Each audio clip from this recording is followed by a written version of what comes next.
perlu terjebak di easy cash, atau di dua ini aja dulu selesaikan. Kalau ini udah nggak bisa, udah diam aja dulu, nggak bisa bayar ya. Tapi kalau nggak ada uang apa, ngandalin aku laku udah belum lunas, yang ada kami baru bayar. Apa yang terjadi kalau ingin lancar?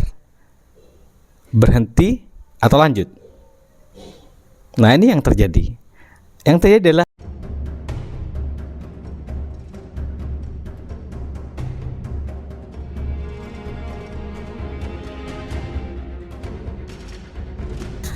Assalamualaikum warahmatullahi wabarakatuh. Selamat berjumpa kembali di channel Ilmu Official.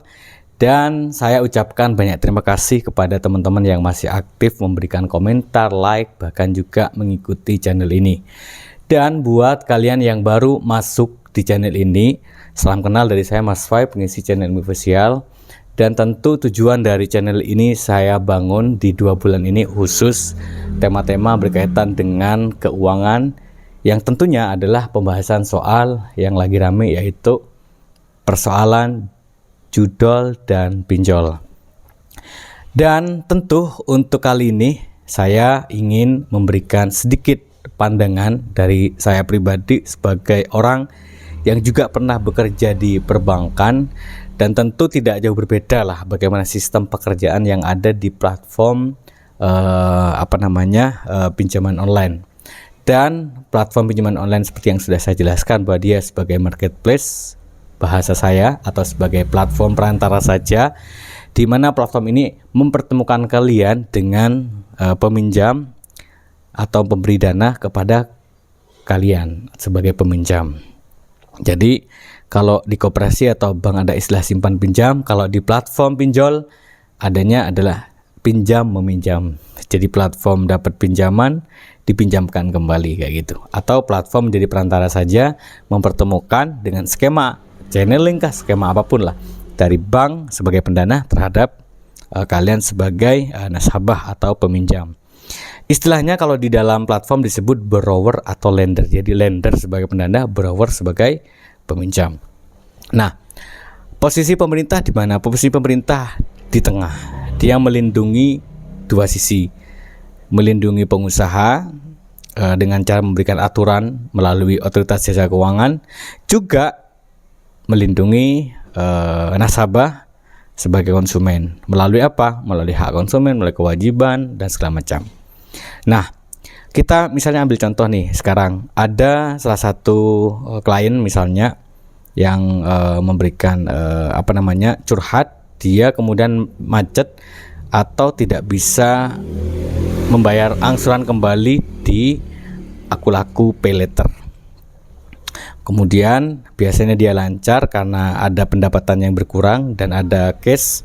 Akhirnya untuk berpikir dia tetap harus dikatakan lancar, hanya diambil lagi di platform yang bukan pay letter, platform katakanlah easy cash ya. Ya ini kemudian dibayar, ini fakta, ini kemudian dibayarkan ke aku laku tadi. Aku laku lancar, tapi dia tidak berpikir bahwa yang dia dapatkan dari pinjaman itu dia sudah terkurang biaya admin, kemudian dia harus bayar denda lagi ya kan? Dia harus bayar bunga lagi. Kemudian di jatuh tempo si easy cash, bener nih dia bisa bayar aman mungkin ya. Ketika masuk ke pinjaman aku laku lagi, ya kan? Dia masuk ke aku laku lagi nih, dia belum ada uang lagi di hari itu, karena mungkin pendapatannya di hari itu belum cukup. Apa yang bisa dia lakukan?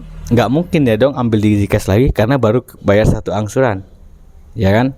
Akhirnya dia ambil di pinjol lain, katakanlah di ada kami, dapatlah dia limit, bayarlah untuk si aku laku tadi. Dah berarti dia udah dapat 3 platform peminjam, satu pay letter, kedua tadi adalah easy cash, yang ketiga tadi ada kami. Di jatuh tempo easy cash ya, di jatuh easy cash, apa yang terjadi? Kalau dia ada uang mungkin dia bisa bayar ya, tapi kalau nggak ada uang apa? Ngandalin aku laku udah belum lunas, yang ada kami baru bayar. Apa yang terjadi? Kalau ingin lancar, berhenti atau lanjut? Nah, ini yang terjadi. Yang terjadi adalah dia akan ambil lagi di platform lagi. Karena di aturan terbaru, ketika dia sudah ngambil di 3 platform, dia tidak mungkin dapat limit. Harusnya begitu kan? Hanya apa? Dia coba-coba share YouTube konten kreator, ambillah di ilegal. Ngambillah di ilegal dia. 7 hari pinjam 1 juta dapat 600.000. Ya kan? Apa yang terjadi lagi? Bingung. Kalau bayar ilegal, akhirnya yang terjadi adalah dia tetap dipotong dengan sebesar itu, tidak ada ketentuan. Terus nama baik mana yang mau dijaga kalau udah konteks kayak gini? Nah, saya ini ingin memberikan konten sekaligus solusi kalau tidak galbay gitu loh.